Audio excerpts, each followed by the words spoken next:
All right, guys, I am live. I'm sorry I'm late. I'm having issues with the PowerPoint that I was working on for this stream. For some reason, it is not uploading, and I think there's because I have a video in it, so the file is too big. So I have to delete the video from the actual PowerPoint slide and then try again after that. But how are we doing? We have a lot to talk about today, guys. We have under 20s thumping Cuba to qualify for the knockout stage of the CONCACAF Under 20 Championship, which serves as the qualifiers for the Under 20 World Cup in 2025 next year. So all you have to do is get to the semifinals to qualify. Obviously, we want to win the whole thing. We're the defending champions, but we're 2 games away from qualifying for the Under 20 World Cup. And then, of course, winning the tournament really is about bragging rights. That's really the key. But how are you guys doing? What is up with you these days? We still await a new coach, potentially. Olympics starts tomorrow. We're going to preview that. We're going to talk about some transfer news. Caleb Wiley moves to Chelsea and then gets loaned out to Strasbourg. Tanner Tessman's Inter Milan deal fell through. And we even have a little bit of a Berhalter Motivation Monday, even though I know it's not Monday. Probably the last clip I'm ever going to post of Greg Berhalter, but it was making the rounds on Twitter. And it cracks me up. And I think we need some joy and some mirth in our lives in these dark and uncertain times. Did you like that? I threw in a COVID reference. Do you remember during COVID, like for the first 5 months of COVID, every news broadcast, every public announcement was always, in these uncertain times, every commercial, in these uncertain times, Rice-A-Roni stands by you or whatever. So that's, in these uncertain times, we can have a little bit of joy. Fireball says, I survived the IT disaster on Friday. Good. Did anybody else get flights canceled or anything like that? Let me try uploading the slide one more time and see if they actually let me do it this time. Liam Davis, change the way America views soccer. Oof. Well, he definitely did it, just not for the better. Louis Leibowitz, what Olympic sports are you going to watch, Pete, other than USMNT? Great question. I don't have time to watch TV, period. When you have 3 jobs and a lot of soccer to watch, you don't have a relationship, obviously. You don't have time for much else. You really don't. And that's my life these days. I barely have time for YouTube. So watching extra sports, I just don't have time right now. But what are you guys going to watch? It should be fun. It should be great. I hope it's a good Olympics. I hope, there's no trouble. I hope everybody's safe. And I hope it reminds the world that sports can be, depending on how we do it, can be a uniting factor. Right. And so, I hope that the Olympics reminds all of us of that. So, tennis, Djokovic's last dance. All right, that's true. Djokovic's last dance.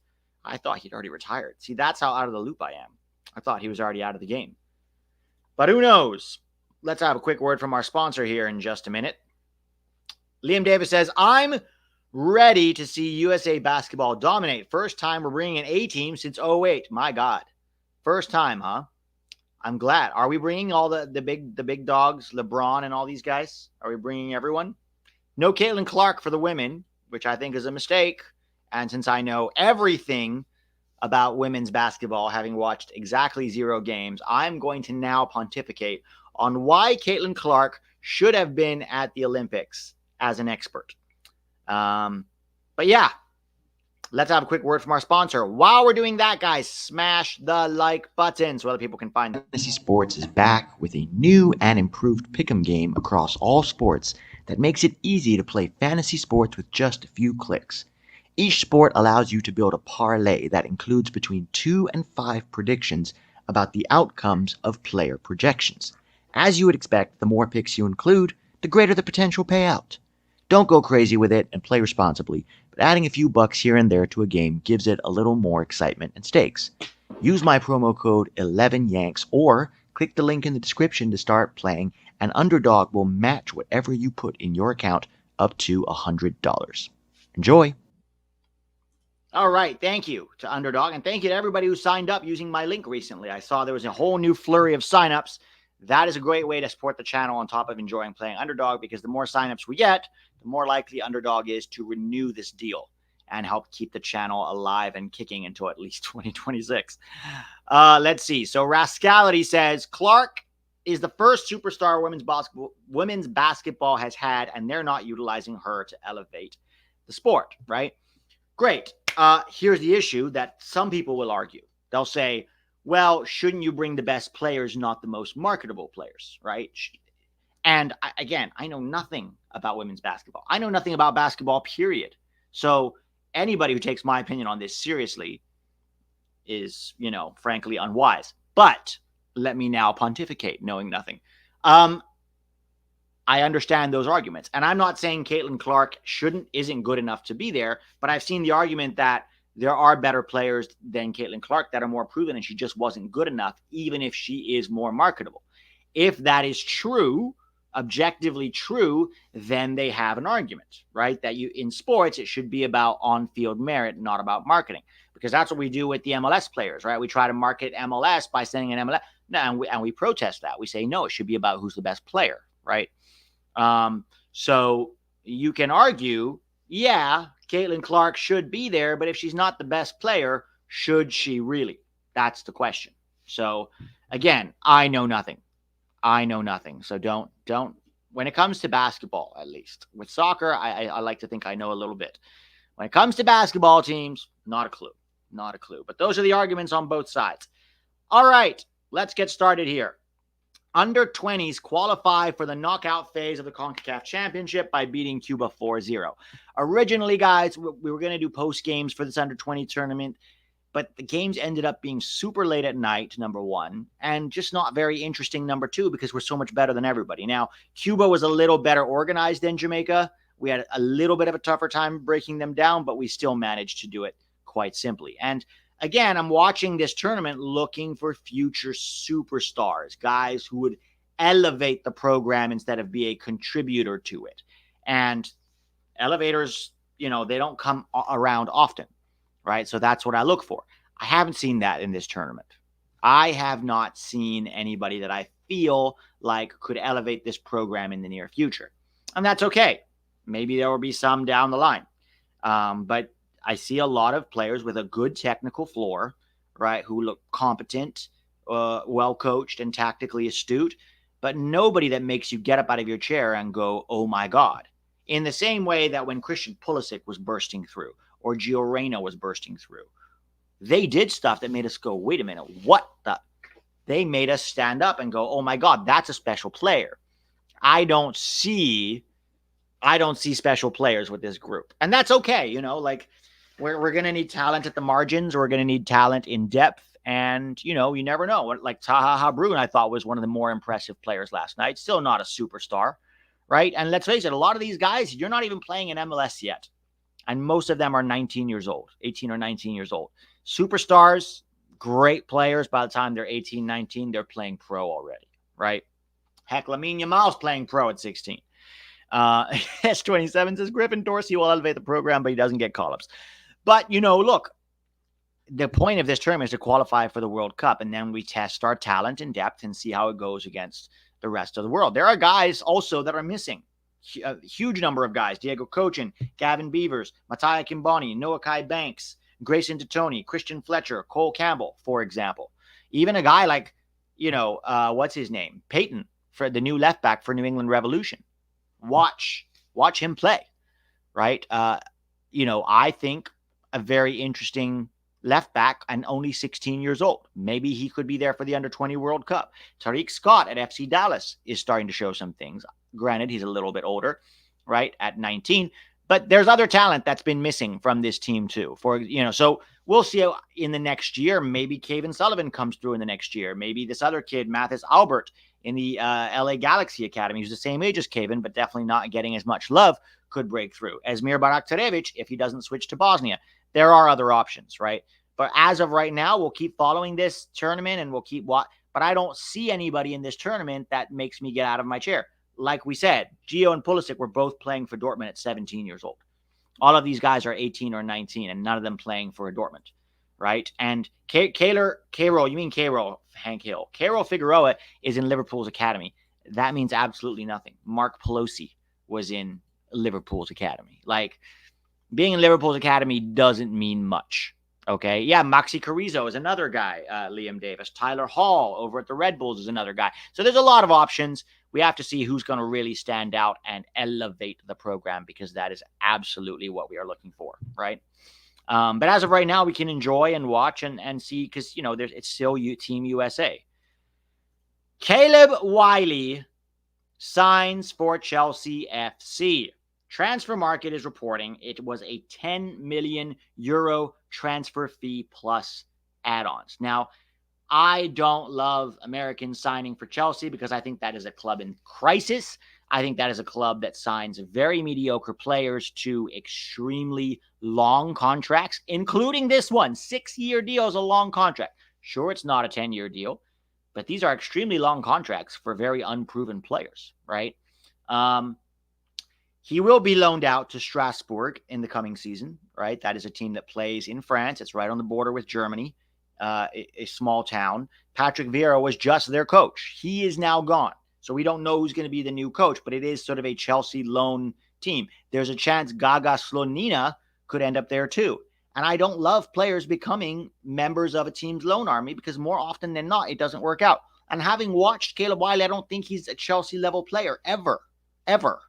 I think he is maybe a Bundesliga level player, maybe, but certainly making this move right now is the right time to go, because he was absolutely stagnating in Atlanta. Ever since Andrew Gutman left Atlanta, it felt like there was almost no competition at all for him. And even if he had poor games or poor moments, there was nobody pushing him to really get better. And I think you could see that in his play. So I think moving to Strasbourg, where he will be pushed, by the way, absolutely, will be good for him. And the French league is a very physical league, technically better too. I don't know if it's the best development for him, but it's certainly better than MLS, right? And good for him for getting outside of his comfort zone and trying it. And if it doesn't work out, I'm sure he'll end up back in MLS at some point, or maybe at a lower level in Europe. But I am very, very wary of these loan army guys. Like Matt Miazga was that for years. Cameron Carter-Vickers was that for years. There's a lot of guys that sort of just became part of a loan army and never really panned out. They are paying a decent amount for him. I mean, 10 million euros is not chump change. It's a decent, for a young player. So maybe they see something there that we don't see. I don't know. I mean, he's 19, so let's see. But I think he has a lot of work to do to be able to push to even be a starter for Strasbourg. And by the way, in Strasbourg, there will be competition. We don't know who's going to coach, and we don't know exactly what formation they're going to use. Right. I think to me, that's quite clear, because Patrick Vieira just left. And so it's kind of like, well, who's it going to be? But Thomas Delaney is the other left back that he's going to have to fight for playing time there. Right. There's another Ukrainian guy named Sobol, but Sobol was on loan to Genk last year and he couldn't even really start for them. So I don't know if he's a big threat here. But, good for Caleb Wiley for pushing himself. And look, I'm always a fan of our guys leaving MLS to go abroad, to go play in a real league with this real pressure, real stakes, where you're really being pushed week in and week out when you have to fight for your place. Because you know what? It's going to make you a better player in the long run, right? Even a Georgi Mihailovic, okay? He wasn't quite good enough for the Eredivisie, and maybe he could have stuck it out a bit longer there. But you know what? That year in the Eredivisie definitely benefited him. Same for a Cole Bassett. Same for a James Sands. And I'm sure Matt Miazga benefited from his time abroad too, right? So, good. I hope more players continue to do this. Aiden Morris is another one that went to Middlesbrough this year, right? Caleb Wiley's going too. There may be others, right? Unlike Miles Robinson, who stays for the money, and it impacts him. The Tanner Tessman to Inter Milan falls through. And I want to read the article from Yahoo Sports about this because I think it's relevant, guys. I'm going to share this here and talk about it because I do think that it matters. Why did this deal fall through when Inter Milan was seemingly very keen on having him? But Inter Milan wanted to loan him out to Venezia, And from my understanding, he didn't want to go back to Venezia. He wanted to go to Torino on loan because he's obviously nowhere near good enough to play for Inter Milan yet, maybe ever. But he wanted to go to Torino because Venezia's old coach is now at Torino, and he wanted Tanner Tessman there. I don't know if Tanner wants to be involved in a relegation scrap necessarily for another year. He is becoming more of an attacking player. And at Venezia, they're going to be doing mostly defending. Let's be honest. How much opportunity is he going to have to improve from an attacking point of view? And the other side of it is that he wanted money. And Inter Milan felt that the money that he wanted was too much. So time will tell. Time will prove if this was a good or a bad move. But anytime an Inter Milan wants you, it shouldn't be about money. That's the truth, right? Like, there is a level where money, not that it doesn't matter, but it shouldn't play really that big of a factor, right? Once you're going past $1 million a year, let's be honest, guys. Like, what are you doing? Oh, this guy's paying 1.5, this guy's paying 1.2. What's the better development environment? What's going to make you the most money in the long term is going to be having a career that is quality with longevity, right? That's going to make you the most money in the long term. So maybe he felt like that was not true, right? That Inter Milan didn't have his best interest and that they just wanted American. Now that they've got American ownership, and we're just going to make him part of the loan army. And maybe there was no real plan for Tanner Tessman. And maybe Inter Milan was the one that leaked that he wanted too much money as a way of saving face. Like, this shit happens all the time in global soccer. But let's read the article here. Why Tessman transfer to Inter collapsed amidst tension. According to reports, tension between Inter and Tanner Tessman over money and plans is behind the sudden collapse of his planned transfer from Venezia.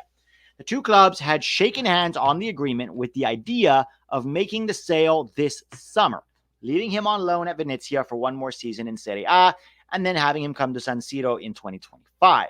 However, as the talks dragged on, Venezia director Filippo Antonelli confirmed the deal may collapse.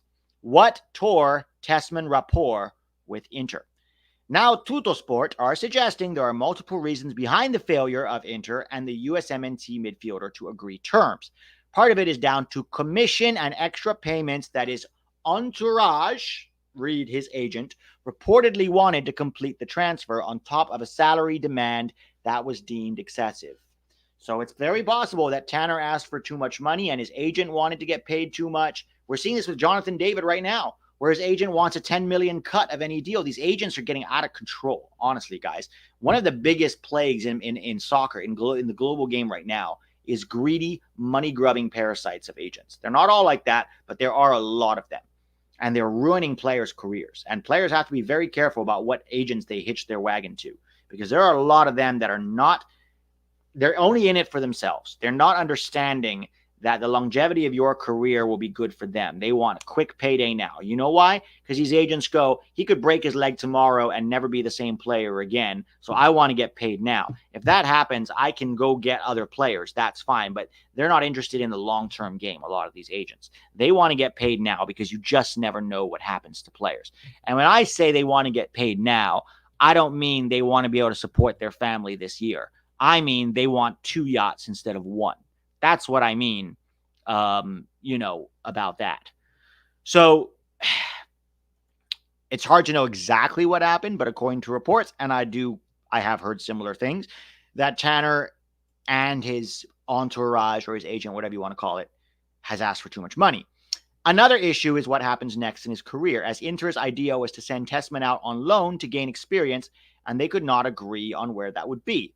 Not for the first time, Inter directors showed they are more than happy to pull the plug on a transfer if they feel the player and his agent are wasting their time or trying to change the plans that they had previously discussed. Okay? So, that is essentially what happened, at least according to reports. Now, what happens now for Tanner, right? His head better be in the Olympics, because you know what? If he has a very, very good showing with the Olympics, then there's a good chance that some other suitors could come in. There might be suitors from Everton. There might be suitors from Celtic. I will stay away from Celtic right now, because that's not a level that really improves you. The Scottish league outside of Rangers and Celtic is terrible. And I think he needs to go somewhere where he can be pushed, even if that means staying in Serie A for one more year. Just my thoughts. 6 game, some Champions League games every year isn't going to cut it for me. Hang tight. All right. That's enough on Tessman. Olympic team ready for France. Are they? That is the question. I'm going to get rid of this brand because it's getting in the way, boys and girls. We open against France tomorrow. Okay, we open against France tomorrow. Our Olympic team plays against them. Now, we have an interesting team. There are some good players. There's some interesting players to watch. There are some that are not there. Diego Luna is a big miss for this team. But we'll run the Olympics the way we ran Copa America. So live watch along with TAC, post-game at my channel, all the way through until we get knocked out or medal. This is what I would start with against France tomorrow. Okay, there are a lot of players in this team that I'm not very sure about, including some overage players. Georgi Mihailovic, let's face it, is really only there because he has a relationship with Marko Mitrovic, who coached him at Chicago Fire. Everywhere you go, Chicago Fire ruining things. But this is what I would go with. Again, 4-2-3-1 is what I would play. So Schulte in goal, I feel a little bit more comfortable with him over Gaga Slonina right now. A back four of Caleb Wiley, Miles Robinson, Maximilian Dietz, and Nathan Harriel. But Pete, Walker Zimmerman makes $2 million a year in MLS, and he looks like Captain America. Why aren't we starting him? Well, I'll tell you why. I don't want to have two center backs that can't pass the ball under pressure. I think at least you need one. Okay. So is Dietz a better defender than Walker? They play at similar levels. Walker plays in MLS, and he plays well, generally speaking. And Dietz plays in the 2 Bundesliga, which is a similar level, except they have actual pressure. And then I would play a double pivot of Jack McGlynn and Tanner Tessman, since we really don't have a proper 6 in this team, which I think is a big mistake. This would, instead of using an overage, spot on a guy like Georgi Mihailovic, when we have plenty of attacking midfielders, we could have used it on a guy like Leonard Maloney, who could play as a 6 and also as a center back. That sort of experience and versatility would have been valuable in this tournament, in my opinion. Okay. But there's definitely some MLS agenda going on here. And I know for a fact that Don Garber was trying to meddle in this roster. Okay. Griffin Yao on the right, Paredes on the left, and Taylor Booth at the 10. Now, I know that Taylor Booth has been playing on the wing for Utrecht. But with this team, we didn't bring, and I would keep him on the wing if we had brought Diego Luna. But right now, we didn't bring Diego Luna because we have Georgie. Georgie's good for set pieces, and he will almost certainly start. Georgie will start. I will promise you right now, Georgie will start. And probably Booth and Yao will play on the wings with Paredes on the bench. That's my guess. I think Tessman and McGlynn will both start. Now, we brought Duncan McGuire. Duncan McGuire can be a good poacher, but in terms of hold-up play, in terms of technical ability, the guy just doesn't have it. Hopefully he can come off the bench and get a header or something, but for right now, this is, I would rather play Paxton as a false 9 than Duncan up top. Maybe he'll prove me wrong in this tournament, but from everything I've seen with him, with Orlando, and by the way, the last time we played for France, when we drew 2-2, he was awful. Awful. We should have given him the Cade Cowell treatment. You're not really a good player. You're just very athletic. And that can be work at low levels. But at high levels where everybody is athletic and very technical and the game is much faster and much more tactical, you just don't cut it. But we had to bring him. Hopefully he does something. Hopefully he can poach some goals here and there. He's good in the air. I mean, bringing him is one thing, but if that's your only true 9, then it's a problem because we're going to be very, very heavily reliant on him to the point where it's unnecessary.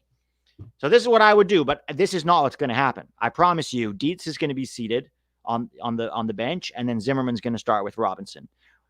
Harriel will start at right back. I'm pretty sure Schulte will start, but I could be wrong. I'm sort of okay with Gaga. A little more nervous about Gaga, but if they start him, I won't have a problem with that. And then Wiley could be Tolkien, could be Wiley. It's hard to know. And then I think Booth will be on the right. I think Yao will be on the left. And I think Tessman, McGlynn, and Mihailovic will be the midfielders. And I think Duncan McGuire will start up top. That's just what I think will happen. But we will see tomorrow. What about France? So this is from What's his name here? Let me make sure I get this right. I want to give him credit. Ben Napton, senior reporter here, talked a little bit about this French team. Here he said, boasting some of the most celebrated names at the Paris Olympics this year, France are seemingly set to operate with a 4-3-1-2 setup. That's how they've set up under Henry in their friendlies, spearheaded by two of their overage stars in Lyon striker Alexandre Lacazette and Crystal Palace marksman Jean-Philippe Mateta. So huge, two very, very important players. Bayern Munich new boy Olise should start just behind the duo, thereby reuniting with Mateta just a few weeks on from leaving Selhurst Park, while Borussia Mönchengladbach's Manu Kone is the standout name in midfield. So this France team is going to really threaten. Some eyes may wander to the displays of highly rated RB Leipzig center back Castello Luqueba, while 19-year-old Guillaume Resté of Toulouse is already a Ligue 1 regular and will sport the goalkeeper's gloves. So this is a very tough team to face. Very good France team. Then he talks a little bit about the USA, but I already covered that. So that's just to give you an idea of what we're going to be facing as we face France here. And a draw would be a great result. But I think we can get a draw. We can. We have to play well. We have to get a little bit lucky. We have to come with intensity and focus, and we have absolutely a shot. We can even win. Minnows win all the time. We live in a Berhalter era where minnows don't ever win, or we never win against teams bigger than us because Berhalter is a wet noodle. So a lot of people over this era, and you see this a lot, what do you do? Expect us to beat so-and-so? Yes! Yes! At least once in a while, I expect you to beat somebody better than you, like we have done for 25 years in the sport. We're not saying every time or even half the time, but we're saying you should play well enough that every now and then you can nab a result against a team better than you. Okay? So let's hope and pray that this team can do that. They do seem to have a good mentality under Coach Mitrovic, who I disagree with about some of his roster choices, but as a manager and motivator, he does seem to be quite good. So we'll see how this goes. I hope these guys can medal. It would be huge for American soccer if this team could medal. Oh boy, Greg Berhalter, Motivation Monday. Why is it not playing the actual video? Now, like I said earlier, Berhalter's no longer the coach. But before I play this video, I might have to play it off Twitter because it doesn't seem to be showing it on the slide, which is weird.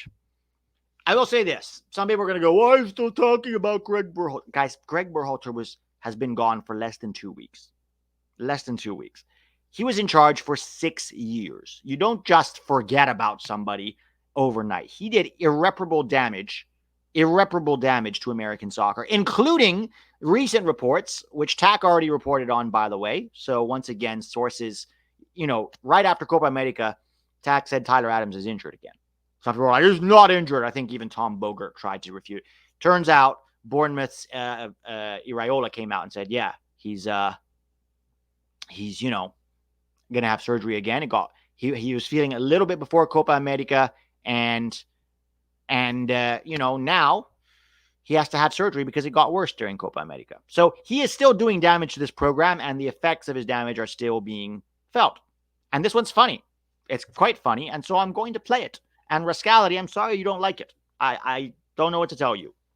I'm not going to pander to everybody's whims on my channel. I'm going to play it because I think it's fun. And I can actually enjoy it now because I know he's not in charge anymore. And it brings me joy. And if it doesn't spark joy for you, Rascality, I apologize. But try to live with it. It's 2 minutes of your life. Or don't. You don't have to watch also, okay? All right. Video. Let me just share. I'll just share it from Twitter because that'll be the easiest way to do it.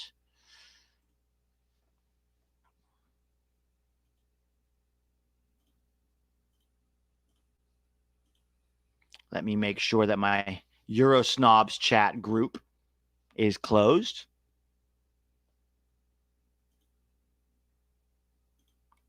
All right. Let me pull this up here first, and then we will show it.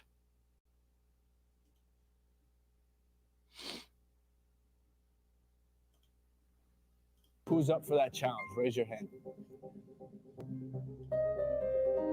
What does that mean, Brendan, to you? To beat the big teams, to compete with the best. to beat the big And teams. Mark, how are we going to do that? Oh, winning. Yeah. Yeah. But what else? Wes, what else? Wes, what else? Just buying into all together and sacrificing everything that we can to get there. Yeah. I mean, Like he's that's the talking to a important bunch of thing, middle guys, is schoolers. We basically, I want you to look at it like this. We have 2.5 years. 2.5 years to keep chipping away at trying to do this. And it's going to be hard. Right? It's so easy for me to put this slide up. Look, it looks nice. We got some graphics on it, some monotone colors. And it looks all... Who's up for that challenge? Raise your hand.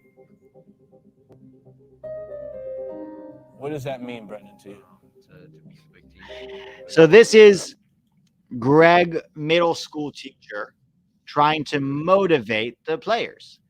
And you can even see in the video, the players are like, okay, this is weird. Everybody raise your hand if you want to change the way. Oh, okay. What does that mean, Johnny? Yes, very good, Johnny. You get a sticker. That's Greg Berhalter. That was Greg Berhalter. Thankfully, he's not here anymore. And good luck to an MLS team that tries to hire this guy. I was recently talking to somebody who's very intimately involved with U.S. soccer. And I asked him, I said, were you around Berhalter a lot? And he's like, yeah, like quite a bit. I've met him many, many times. And I'm like, what's he like as a person? And he goes, he just gives off weird, creepy uncle energy. And I said, what do you mean creepy uncle? Like, was he being creepy with people? He's like, no, not creepy like that. Just like he's this like awkward beta male who can't inspire anybody or make anybody fear him. He's just like this weird little nerd in the corner. And I was like, that's exactly what we've been saying about him this whole time, right? Just like this weird dude. But then he's been handed all of this power, right? He's been handed all of this power. And he ruined American soccer, for 6 years. And finally, we're done with him. Hopefully they get somebody better, although I think it'd be hard to get somebody worse. But I'm not going to apologize for still playing Berhalter clips from time to time because it's healing. It's like, being able to process 6 years is a long time to have to deal with this man. And we're not having to deal with him anymore, which means we can look back and laugh, right? We can look back and laugh and go, oh my God, how is this guy ever our coach? Okay. It's not going to be the main theme of the channel. Like, guys, it's 2 minutes in a 34-minute stream. So chill. That's all I got to say. All right. So that's the stream for today. Thank you for the super chat, T. I miss my GOAT play. Des to Paralympics. Ah, ha, ha. Bwah, ha, ha. Good one. Guys, what are you doing today? Otherwise, you guys ready for tomorrow? Olympics start. I know people aren't that excited about Olympics, but I think we should be because it's been a long time since we've been to the Olympics. 2008 was the last time we were at the Olympics, right? We missed 12, 16, and 20. And finally, we're back. And even though we don't have the best roster in the world, maybe this team can do something. Maybe this team can inspire us. And, a lot is going to be down to Coach Mitrovic. I kind of like that we have France first and we get them out of the way. Because also, we do have something on our side, and that is Thierry Henry. He's not a great coach. He's failed as a coach everywhere he's been because he doesn't know how to be a coach. We know Kai Gonzalez says, so we are like in the reconstruction era of USMNT. Kind of, yeah, a little bit. And I hope that we reconstruct in such a way that we actually can be good in 2026, right? But let's see what this team does. France is the first big test, and how we respond to that France team will tell me a lot about what this team can do throughout this tournament. Ryan Green, hit the like button, y'all. Yes, guys. How are we not? What are we on likes now? We are on 57. Come on, guys. There's 200 people in the chat. Get it up to, I don't know, at least 100. Jesus. Cole says, I'm honestly really hyped for tomorrow. Good. Me too. We'll see you over there at Tax Stream and then post game here. Lewis asks, what would we gain? What would happen if we medal? Interest gained. World see this is good. To be honest, the world doesn't care that much about the Olympics, but Americans do. Specifically, American casuals. American casuals will watch the sport and go, "Oh, are the men good at soccer now?" Right? So it's a chance to kind of get people to watch and to pay attention to get, oh, wait, Are we good now? Hey, aren't we like hosting the World Cup here in 2 years? And maybe they'll start paying attention more to the senior team. So we'll see what happens. There is a lot of proving that this roster needs to do, and a lot of proving that Mitrovic himself needs to do. He was recently completely outplayed by Japan, who, watch out for Japan. They also drew with France. They could be a really interesting contender to medal too. Definitely an improving team. All right, guys, have a great day, and I will see you all tomorrow. USA versus France. It's going to be hella fun. Talk soon.